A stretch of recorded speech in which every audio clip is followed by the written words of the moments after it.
ओम नमो नारायण। मैं शिवानी नंद हिमाचल प्रदेश से। आज मुझे तीसरा अध्याय शिव पुराण में बोलने के लिए चाह रही हूँ। भगवान ब्रह्मा का ऋषियों को उपदेश। श्री सूत जी के वचनों को श्रवण करके ऋषि जनों ने विनम्र होकर कहा, हे मुने, आप हमें जिस परम कल्याणकारी शिव महापुराण के संबंध में बताया है उसे हमें सुनने की प्रबल इच्छा है। वेद, उपनिषद, शास्त्र आदि से मंथन करके भगवान शिव ने इस महापुराण की रचना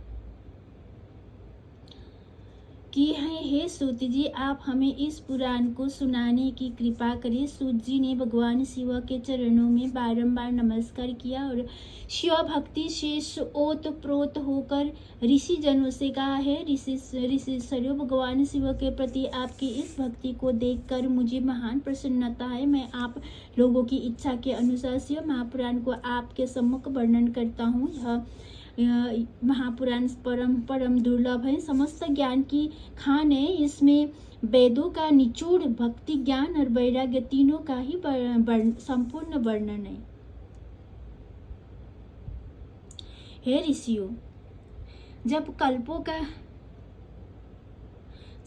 का क्षय होकर इस वर्तमान रूप का प्रादुर्भाव हुआ, तब सृष्टि रचना की आवश्यकता हुई। उस समय सृष्टि रचना कार्य को प्रारंभ करने वाले 6 कर्मों के करने वाले परमोत्तम वंशी मुनि जनों में इस बात पर मतभेद हुआ कि सबसे परे है अथवा नहीं।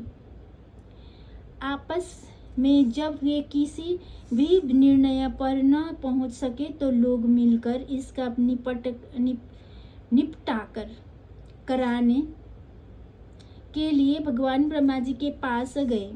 उनकी बातों को ध्यान से सुनने के बाद ब्रह्मा जी ने कहा, जो सबसे प्रथम स्वयं ही उत्पन्न हुआ, जिसमें मन वाणी आदि की गति भी नहीं है और जिससे ही ब्रह्मा, विष्णु, रुद्र, इंद्र इत्यादि महाभूत तथा इंद्रिय इत्यादि युक्त समस्त सृष्टि की रचना हुई है, वही सबसे परे हैं। जिसे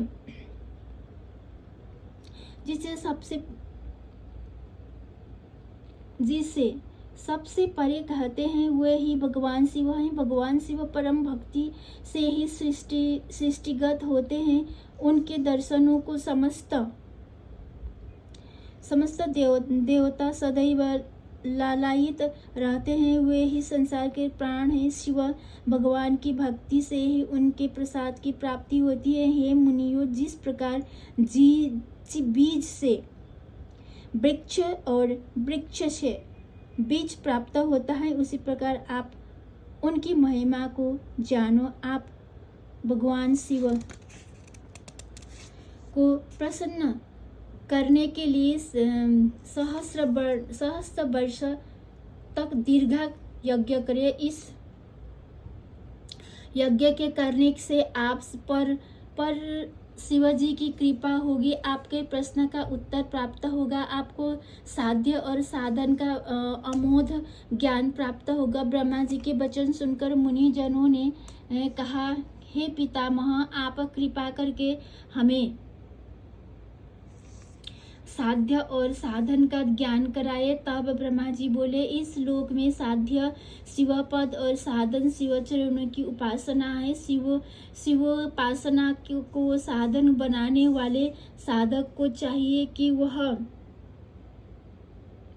सर्वथा निष्प्रिय रहे। इस प्रकार शिव चरणों की उपासना करने वाला शीघ्र ही शिव भक्ति प्राप्त करता है। भगवान शिव प्राणी को उसकी साधना के अनुसार फल देते हैं। इस साधना के संबंध में भगवान शिव का भी अपना निर्देश है।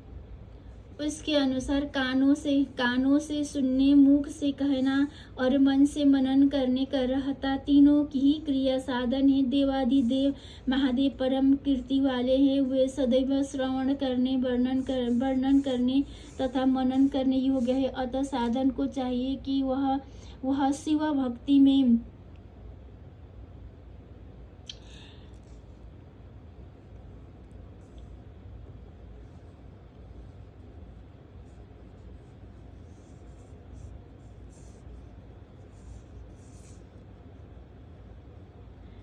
लीन होकर सदैव उनका ही कीर्तन करे, महिमा श्रवण करे और मन में उनके चरण कमलों का ध्यान धारण करता रहे।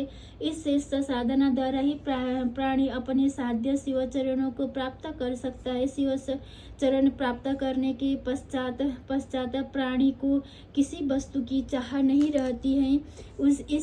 इससे समस्त फल स्वतः ही प्राप्त होने रहते।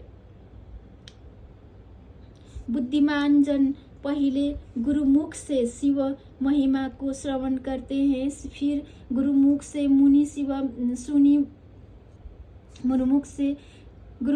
सुनी शिव महिमा को स्वयं अपने मुख से अन्य प्राणी को श्रवण कराते हैं। तत्पश्चात वे शिव भक्ति को हृदय में धारण करके शिव प्रसाद को प्राप्त करते हैं। यह संभव है कि ऐसा करने में प्रारंभ में उनको कुछ क्लेश का अनुभव हो, परंतु यह नितांत सत्य है कि अंत में उनको महान आनंद ही प्राप्त होता है, उनका सर्वदा कल्याण होता है। इति शिवपुराण 3 अध्याय। ओम नमो नारायण।